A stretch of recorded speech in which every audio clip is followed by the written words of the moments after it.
What does the alignment do? Decreases numbness. Numbness is specific to a nerve issue caused by bone compression.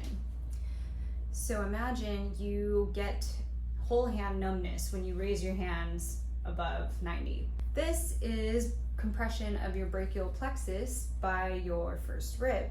Another example of nerve compression because of a bone is if you have degeneration of your discs. As the disc degenerates, the bone compresses the other bone, causing pain.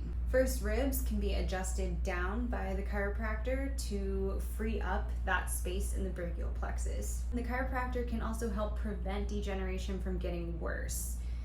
If you do have disc degeneration, getting regular adjustments and creating movement in that area is going to prevent that from getting worse.